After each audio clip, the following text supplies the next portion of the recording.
નમસ્કાર મારા વાલા ગુજરાતી મિત્રો, જાગો જોગી જાગો ચેનલમાં આપનું સ્વાગત છે. તો આજે આપણે વાત કરીશું કે મનથી મોટો કોઈ મિત્ર નથી અને મનથી મોટો કોઈ શત્રુ નથી. કારણ કે મન જ તમને પૂજાવે છે અને મન જ તમને માર ખવડાવે છે. તો તમે મનની સાથે જેવો વ્યવહાર કરો, મન એવો જ વ્યવહાર તમારી સાથે કરે છે. તો કહેવાનો મતલબ કે મનથી જો મનને તમારે સમજવાનું, આપણે મનને સમજવાનું છે કે મનને આપણે મિત્ર બનાવવો છે. અને જો તમે મનને મિત્ર બનાવી લીધો તો એ જ મન આખા જગતમાં તમારી વાહ વાહ કરી દેશે, તમને પૂજાવી લેશે. અને જો એ મનને તમે શત્રુ બનાવી દીધો તો એ મન તમને માર પણ કરાવશે, તમારું અપમાન પણ કરાવશે, તમને કાળ કોટડીમાં પણ પુરાવશે, તમને ફાંસીના મોસળે પણ લઈ જશે અને તમારા ઉપર હથિયાર પણ એ મન ચલાવી શકે છે. તો પહેલી વાત છે કે મન. હવે મનને આપણે મિત્ર કેવી રીતે બનાવવાનો છે? મન આપણો મિત્ર ક્યારે બને છે કે આપણે મન એક ખેતર જ છે. જેમ આપણી પાસે એક જ ખેતર હોય અને એ ખેતરમાં આપણે કયા પ્રકારનું વાવેતર કરવું છે એ ખેતરના હાથની વાત નથી, એ આપણા હાથની વાત છે. જેમ આપણે એ જ ખેતરની અંદર આપણે કોઈ સારા રસવાળા કોઈ કેરી, જામફળ, ચીકુ, બદામ, દ્રાક્ષ આવા સારા આપણે ફળો વાવીએ તો ફળ ઝાડ વાવીએ તો આપણને ફળ ખાવા મળે છે. કહેવાનો માટે એના સારા ફળ મળે છે. તો આપણા જ મનરૂપી ખેતરમાં આપણે દયા, કરુણા, પ્રેમ, ભાઈચારો અને કલ્યાણના આવા જો સત્કર્મના આપણે બીજ વાવીએ તો જેવા બીજ વાવીએ એવા એના ફળ મળે છે. અને આવા ફળ આજે આપણે વાવ્યા હોય તો એ જ મન આપણા શરીરને પૂજાવે છે. એ જ મનની જેમ ફળોની મીઠાશ, એમ આપણે અંદર જે બીજ રોપીએ છીએ, સંસ્કારનું બીજ રોપીએ, સંસ્કારનું ફળ, સંસ્કારનો રસ, અને એ જ રસની મીઠાશ, એ જ રસનો પ્રેમ, એ જ રસની કરુણા આપણા શરીરને પૂજાવે છે. અને એ જ મન તમે જુઓ, તમારી અંદર સારી ઉર્જાના તમે રોપેલી છે, સકારાત્મક ઉર્જા તમારી મનની અંદર ભરેલી છે, લોક કલ્યાણની ભાવના હશે, સત્ય છે, દયા છે, કરુણા છે, પ્રેમ હશે. તો તમે જુઓ, એ જ મન જે 5 તત્વનું શરીર, જેને આપણે કહીએ કે શરીર નાશવાન છે અને આપણે જેને કહીએ કે શરીર સત્ય નથી, અને વાત પણ સાચી છે કે શરીર સત્ય નથી, એમ છતાં એ જ મન આ શરીરના વરઘોડા પણ કઢાવે છે, આ શરીરને ઊંચા આસને પણ બેસાડે છે. તમારા જે પગોમાં લાખો લોકો તમારા ચરણ સ્પર્શ કરવાની આશાઓ રાખે છે, લોકો તમારા આશીર્વાદ લેવાની આશાઓ રાખે છે, લોકો તમને એમના ઘરે તમારા જે પાવન પગલાં હોય, તમારા પગલાંને ભલે છે તો શરીરનો પગ, એ શરીરનો જ હિસ્સો છે અને 5 તત્વનો જ હિસ્સો છે, એમ છતાં લોકો તમારા એમના ઘરે તમને પાવન પગલાં પાડવા માટે બોલાવે છે, તમને ઊંચા આસને બેસાડે છે, તમારી વાહ વાહ કરે છે, તમારા ફોટા ઘરમાં રાખે છે, તમારા ફોટાની એ પૂજા કરે છે. પણ આ બધું ક્યારે બને કે તમારા મનની અંદર તમે સકારાત્મક ઉર્જા, એટલે મનને તમે મિત્ર બનાવી દીધો હોય. જેમ આપણે ખેતરને મિત્ર બનાવીએ એટલે કે ફળદ્રુપ બનાવી દઈએ, તો આપણા ખેતરમાં ફળદ્રુપ બનાવીએ. અને તમે જુઓ, વાવેતર કર્યા પછી પણ જે વધની વનસ્પતિ ઉગે છે અને જે વધનું ઘાસ ઉગે છે, જે ઘાસમાં આપણે જે વાવેતર કર્યું એનો કસ ખેંચી જાય છે, તો એને આપણે કાઢી નાખવું પડે. તો મનની ભૂમિને ફળદ્રુપ બનાવીએ એટલે કે મનને મિત્ર બનાવીએ. અને મનને મિત્ર બનાવ્યા પછી એની અંદર જે આપણે બીજ નાખીએ છીએ સત્યના, દયાના, કરુણાના, પ્રેમના, કલ્યાણના, ભાઈચારાના, આ જે આપણે બીજ નાખીએ છીએ ને એ બીજનો જ્યારે ફળ આવે છે ત્યારે એ જ મન આપણા શરીરને પૂજાવે છે. તો એ મન આપણો મિત્ર બની જાય છે અને એ મન શરીરને તો પૂજાવે છે, પણ આપણી જે ચેતનાને શુદ્ધ કરીને આપણી ચેતનાને પરમ ચેતનામાં પણ એ મન મેળવી શકે છે. તો એ ક્યારે બને કે મનને આપણે જાણીએ ત્યારે.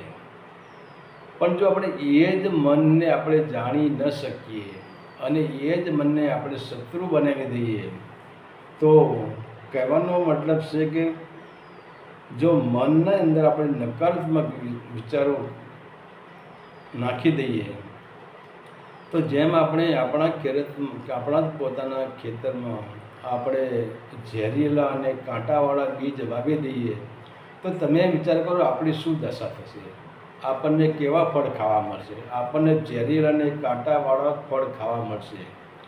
તો કહેવાનો મળશે હવે એ જે તમે વાવેતર કર્યું એ તમારે લણવું જ પડે છે. તો એવી જ રીતે આપણા મનના વિચારો, જો નકારાત્મક ઉર્જા આપણા મનની અંદર ભરેલી છે, આપણા મનની અંદર નેગેટિવ ઉર્જા ભરેલી છે, આપણા મનની અંદર વિષય, વાસના, મોહ, લોભ, સ્વાદ ભરેલો હશે, તો મન શરીરને માર પણ ખવડાવી શકે છે. તો પહેલાં તો અહીંથી શરૂ થાય છે મન અને પાંચ જ્ઞાનેન્દ્રિયો. આપણે એક જ જ્ઞાનેન્દ્રિયની વાત આપણે કરેલી કે માનો લો કે કેરીની સિઝન છે અને આપણે રસ્તામાં ચાલ્યા જઈએ છીએ તો સામે આપણે એક આંબો જોઈ લીધો અને આંબા પર મસ્ત બદામ કેરી લટકી રહી છે, કેરીઓ લટકી રહી છે, પણ હવે આંખે એ કેરીને જોઈ અને જીભને સ્વાદ આવ્યો. એટલે જીભને સ્વાદ આવ્યો, પણ મને જીભને સ્વાદ કોણ આપે છે? મન આપે છે. મન જીભને સંકલ્પ કરે છે કે કેરી ખાવી પડશે, ત્યારે જીભને સ્વાદ આવ્યો.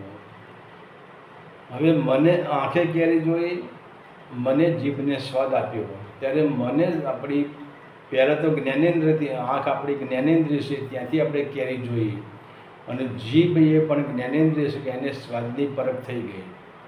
તો એને સ્વાદ આવ્યો તો પછી આપણી કર્મેન્દ્રિયો, એના પછી સીધો મને કર્મેન્દ્રિયોને હુકમ કર્યો કે આ કેરી ખાવી પડશે. તો આપણા પગ સીધા ક્યાં પડ્યા? સીધા આંબા પાસે. અને આંબા પાસે જઈને જોયું કે કેરી તો ઉપર છે, આપણે હાથ તો પહોંચી શકાય એમ નથી. તો મને કહ્યું કે કોઈ પણ કાર્ય કરો પણ કેરી તો ખાવી જ પડશે. ત્યારે તો બુદ્ધિ આવી ગઈ. તો બુદ્ધિએ નિર્ણય લીધો કે પથ્થર મારો, પથ્થર મારવાથી કેરી તૂટીને નીચે આવશે. તો આપણે પથ્થર પણ માર્યો, કાં તો કંઈ આપણી પાસે કોઈ ધોકો હોય કે કંઈ લાકડું હોય એ માર્યું, તો આપણે કેરીને નીચે પાડી. હવે એક કેરી નીચે પડી, એક કેરી નીચે પડી, મનને સંતોષ થયો ને એક કેરી નહીં, બીજી કેરી પાડો, ત્રીજી કેરી પાડો, એમ આપણે 8-10 કેરી પાડી લીધી.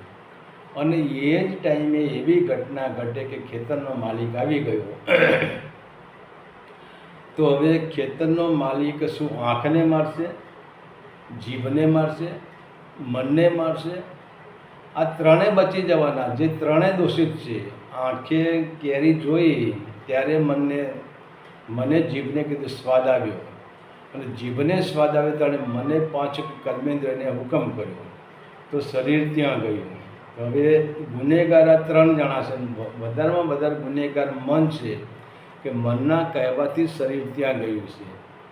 પણ હવે મન નિર્દોષ નીકળી જવાનું અને આપણો જે બૈડો છે એ માર ખાઈને તૂટી જવાનું, આપણું શરીર માર ખાઈને તૂટી જવાનું.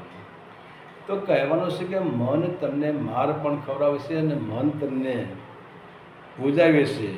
અને તમે માની લો કે તમારી મનની અંદર, તમારા મનમાં લોભ હોય, તમારા મનની અંદર મોહ હોય, તમારા મનની અંદર ક્રોધ હોય, તમારા મનની અંદર અહંકાર હોય, તમારા મનની અંદર સંપત્તિ ભરેલી હોય, સંપત્તિનો લોભ હોય, સંપત્તિનો અહંકાર હોય, સંપત્તિનો ક્રોધ હોય, તો હવે એક વસ્તુ છે કે સંપત્તિ જ્યાં સુધી તમારા ખિસ્સામાં રહેશે ત્યાંથી સારી છે. સંપત્તિ જ્યાં સુધી તમારી તિજોરીમાં રહેશે ત્યાં સુધી સારી છે. સંપત્તિ જ્યાં સુધી તમારી બેંક લોકરમાં કે બેંક ખાતામાં જમા રહે ત્યાં સુધી સારી છે, પણ જો જે સંપત્તિનો નશો મન સુધી પહોંચી જાય તો એ સંપત્તિનો નશો જ્યારે મન પાસે પહોંચે છે ત્યારે એમાંથી મોહ, લોભ, અહંકાર અને ક્રોધ ઉત્પન્ન થાય છે. અને ત્યારે પછી હવે એ સંપત્તિનો નશો એવો હશે કે માણસને અવિવેકી બનાવી દેશે, એનો સંપૂર્ણપણે વિવેકનો નાશ થઈ જાય છે. તમે જુઓ, રાજા રાવણ પાસે સંપત્તિ હતી, પણ રાજા રાવણ પાસે વિવેક નહોતો, અને વિવેક ના હોવાના કારણે જ રાજા રાવણનું પતન થઈ ગયું. તો એમ સંપત્તિનો નશો જેના મનની અંદર ચડી જાય તો મન એનો એ આપણને સારું લાગે છે, મન આપણો મિત્ર છે, પણ મન આપણો શત્રુ બની જાય છે. કારણ કે એ સંપત્તિના નશામાં પછી આપણે આપણા કરતાં જે વડીલ માણસો હોય કે સંપત્તિવાળાનામાં કોઈ સંસ્કાર હોતા નથી, જેના મગજમાં સંપત્તિ ચડી ગઈ, જેના મગજમાં અહંકાર આવી ગયો, જેના મગજમાં ક્રોધ આવી ગયો, જેના મગજમાં મોહ આવી ગયો, જેના મગજમાં લોભ આવી ગયો, એનામાં સંસ્કારો નાબૂદ થઈ જાય છે. અને પછી એને નાના મોટાનું ભાન આવતું નથી, કોની સાથે કેવી રીતે વાત કરી, કોની સાથે કેવી રીતે વાત કરી, એ પણ એને ભાન હોતું નથી.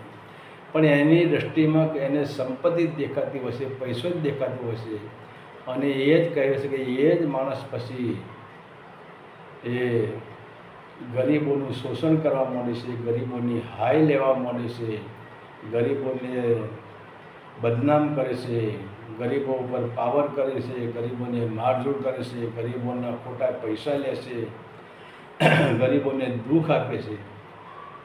અને તમે જુઓ જે કે જેને તમે જુઓ, આજે તો મોટા મોટા આપણે અધિકારીઓની વાત કરી, પણ જે અધિકારીઓની પગાર એ વધારે હોય, પણ એ લોકોનો પગાર તમે જુઓ મનમાં ચડી જાય તો તમે જુઓ એ જ અધિકારીઓ મનને દુશ્મન બનાવી દેશે.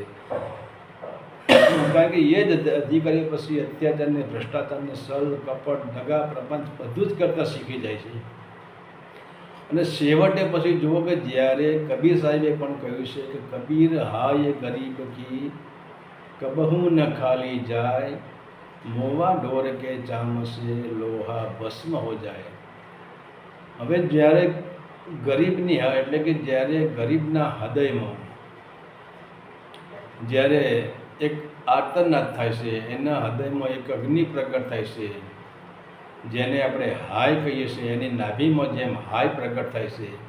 જેમ આપણે જોઈએ કે દ્રૌપદીના જ્યારે વસ્ત્રહરણ થયું હસ્તિનાપુરમાં, એ ટાઈમે કેટલા બધા માણસો હસ્તિનાપુરની રાજગાદી પર હાજર હતા, મોટા મોટા વડીલો પણ હાજર હતા, ગુરુઓ પણ હાજર હતા, પણ એમ છતાં દ્રૌપદીની કોઈએ સહાય ના કરી. ત્યારે દ્રૌપદીના હૃદયમાંથી એક અવાજ નીકળ્યો, એક હાય નીકળી, એક કરુણ અવાજ નીકળ્યો કે હે માધવ, હવે મારે તારો આશરો છે, તું મને બચાવી લે, મારે તારો સહારો છે.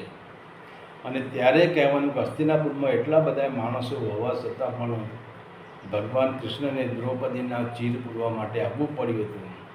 એમ હવે તમે જુઓ, ગરીબ માણસ એ પછી ગરીબ માણસ કોઈ પણ એની ઈષ્ટદેવને માનતો હોય, એની કુળદેવીને માનતો હોય, કોઈ પણ એને દેવી દેવતાને માનતો હોય, કોઈ દેવી દેવતાની પૂજા પ્રાર્થના કરતો હોય, કોઈ એની કુળદેવીની પૂજા પ્રાર્થના કરતો હોય, કોઈ વળી અઘોરીની પૂજા પ્રાર્થના કરતો હોય. તો હવે જેમ દ્રૌપદીની ભર સભામાં જે દશા થઈ અને દ્રૌપદીએ કૃષ્ણને જ્યારે આર્તનાદ કર્યો, કૃષ્ણને બૂમ મારી, કૃષ્ણને આ કેસ ભરાવી દીધો કે હવે તારે જોવાનું, હવે મારી કોઈ તાકાત નહીં, હું નિસહાય થઈ ગઈ છું, મારી કોઈ તાકાત નથી, તારે હવે આ કામ કરવાનું છે. ત્યારે ભગવાન કૃષ્ણને આવવું પડ્યું. એમ તમે કોઈને પણ કોઈ ગરીબોને તમે હાય લ્યો, ગરીબોને તમે એની સાથે છલ, કપટ, દગા, પ્રપંચ કરો, એના પરથી અત્યાચાર કરો, કે એને બદનામ કરો, એને મારઝૂડ કરો, તો એ તમારી અંદર એનું હૃદયમાંથી જ્યારે ઉદ્ગાર નીકળે છે, એના હૃદયમાંથી જ્યારે આહ નીકળે છે, એના હૃદયમાંથી જ્યારે વેદનાના શબ્દો નીકળે છે, અને ત્યારે એ જે ગરીબ વ્યક્તિ જે કુળદેવીને માનતો હોય, જે એના ઈષ્ટદેવને માનતો હોય, જે દેવી દેવતાને માનતો હોય, જેમ દ્રૌપદીએ કૃષ્ણને યાદ કર્યા એમ એ ગરીબ માણસ એના ઈષ્ટદેવને યાદ કરે છે. અને જેમ કૃષ્ણએ દ્રૌપદીના ચીર પૂર્યા એમ એનો ઈષ્ટદેવ હોય, એની દેવી દેવતા હોય, એ માણસને ન્યાય અપાવવા માટે 100% હાજર થઈ જાય છે. અને એ પછી એ જે મનમોજીલો માણસ હોય, જે અહંકારી માણસ હોય, જેને સંપત્તિનો નશો હોય, એવા માણસને તમે પછી એ નડતરરૂપ થાય છે. અને પછી તમે જુઓ આવા માણસો મંદિરે ફરતા હોય છે, ભૂવા ભોપારા પાસે ફરતા હોય છે, માનતા હોય છે, દોરા ધાગા કરતા હોય છે, તાવીજો બનાવતા હોય છે, બાધાઓ રાખતા હોય છે. પણ કહેવાનો મતલબ છે કે હવે કોઈ દેવી એને સહાય કરે નહીં, કોઈ દેવતા એની સહાય કરે નહીં, કોઈ ભૂવો એની સહાય કરે નહીં. કારણ કે પેલા ગરીબને એની આંતેડી ડૂબાવી છે. અને એ જેમ દ્રૌપદીએ કૃષ્ણને બૂમ મારી એમ પેલા ગરીબે એના દેવને, એની દેવીને કે એના દેવતાને એને આ કેસ ભરાવી દીધો છે. તો પ્રકૃતિ એટલે પ્રકૃતિ ન્યાય આપે છે. કોઈ પણ દેવી દેવતા એ પ્રકૃતિને આધીન છે, એનો ન્યાય આપે જ છે. અને આ જ્યારે કહેવાનો મતલબ છે કે જો આપણા મનની અંદર આવા નકારાત્મક વિચારો આવી જાય, નકારાત્મક ઉર્જા આવી જાય, તો એ જ મન આપણી સંપત્તિને કે આપણા અહંકારને ચકનાચૂર કરી દેશે. અને છેલ્લે એ જ મન આપણને નરકના દ્વાર સુધી પણ લઈ જવા માટે તૈયાર હોય છે. તો એ જ મનની અંદર તમે જો સકારાત્મક ઉર્જા, સારા બીજ વાવો, સત્કર્મના બીજ વાવો, સકારાત્મક ઉર્જાના બીજ વાવો, દયા કરુણાના પ્રેમના બીજ વાવો, તો એ મન તમને પૂજાવી પણ શકે છે. અને એ જ મનની અંદર તમારા સંપત્તિનો અહંકાર કે તમારા જૂથનો અહંકાર કે તમારા શરીરનો અહંકાર કે તમારો બીજા કોઈ પણ પ્રકારનો તમારી પાસે અહંકાર હોય, તમારી શક્તિનો અહંકાર તમને આવી જાય અને તમે જો આ મનરૂપી ખેતરની અંદર ઝેરીલા બીજ વાયા, એટલે કે વિષય વાસનાના અને લોભ, મોહ, ક્રોધ અને અહંકારના બીજ તમે વાવ્યા, તો છેવટે એ મન તમારું દુશ્મન બની જાય છે. અને એ જ મન આ શરીરને માર પણ ખવડાવે છે, આ શરીરને જેલમાં પણ પુરાવે છે, આ શરીરને અગ્નિમાં એ તમે જુઓ ઘણા માણસોને નર્મદાની કેનાલમાં પડીને મરી જાય છે. ઘણા માણસો શરીર ઉપર કેરોસીન સાટીને કે ડીઝલ પેટ્રોલ સાટીને બળી જાય છે. ઘણા માણસો ગળે ફાંસો ખાઈને, અને ઘણા માણસોને તમે જુઓ સામસામી તોફાનો થાય છે, એકબીજાની મારામારી થઈ જાય છે, ખૂન ખરાબા થઈ જાય છે. આ બધું કોણ કરાવે છે? આ બધા મનના જ ખેલ છે. કે એ જ મન, કહેવાનો મતલબ છે કે આપણે જ્યારે આપણી અંદર કુવિચાર આવે અને એમ લાગે કે આપણે મનની અંદર જો ખોટું બીજ રોપાઈ રહ્યું છે, જો આપણે હોશમાં ન આવી જઈએ તો આપણી અંદર ખોટું બીજ રોપાવાનું છે. અને એ ખોટું બીજ એ જ જ્યારે એનો વિકાસ થાય છે ત્યારે એ જ મન આ શરીરને માર પણ ખવડાવી શકે છે. અને એ જ મનની અંદર જો આપણે સકારાત્મક બીજ વાવ્યા છે, તો એ જ મન આપણા આ જે 5 તત્વનું, જેને આપણે પૂતળું કહીએ છીએ, અને એ 5 તત્વના પૂતળો આમ તો એ નિર્જીવ જ છે અને આનો તો નાશ થઈ જવાનો છે, એમ છતાં પણ આ શરીરને એ જ મન પૂજાવે છે.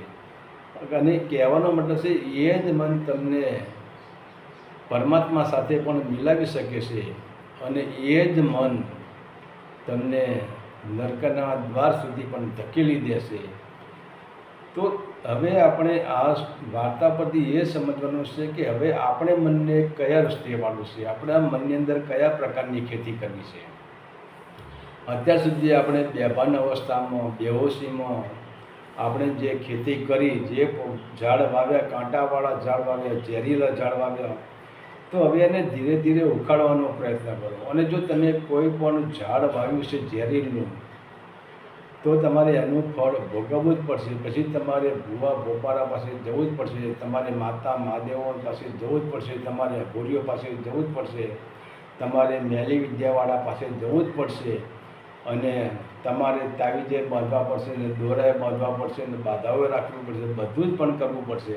પણ એમ છતાં કોઈ રસ્તો નથી હોવાનો, કારણ કે તમે એનું જે બીજ વાવ્યું છે તો એ બીજ તમે અંદર વાવ્યું છે, બહારથી કોઈ ઉપાય થતો નથી. અને પ્રકૃતિનો નિયમ છે, પ્રકૃતિ ન્યાય આપે ત્યારે જ એને શાંતિ થાય છે.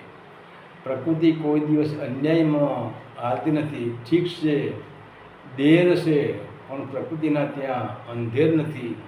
પ્રકૃતિ 100%. તમે જે પ્રકૃતિ, જેમ દ્રૌપદીએ કૃષ્ણને ભરાવ્યું તો કૃષ્ણને ચીર પૂરવા આવવું પડ્યું. એમ કોઈ પણ ગરીબ માણસ હોય કે કોઈ પણ ગમે તે માણસ હોય, એની તમે કોઈ પ્રકારનું તમે એનું અપમાન કર્યું, એના પાસે તમે છલ, કપટ, દગા, પ્રપંચ, અત્યાચાર કે ભ્રષ્ટાચાર તમે જે કર્યું, અને એને જે પ્રકૃતિને એટલે કે એમની દેવીને, દેવતાને કે જે એને માનતો હોય એને ભરાવ્યું, તો એ પ્રકૃતિ રૂપી દેવી એનો ન્યાય માગવા તમારા ત્યાં સુધી 100% આવે છે. અને જ્યાં સુધી એનો ન્યાય પૂરો ના થાય ત્યાં સુધી એ તમને હેરાન કરી દેશે. તો આનું કારણ શું છે? આનું કારણ એક જ છે કે મન તમને માર પણ ખવડાવે છે, અને મન આ શરીરને પૂજાવી પણ શકે છે. તો તમારા હાથની વાત છે કે શરીરને પૂજાવા દેવું છે કે પછી આ શરીરને માર ખવડાવવો છે. હરિ ઓમ તત્સત. આદેશના પ્રણામ.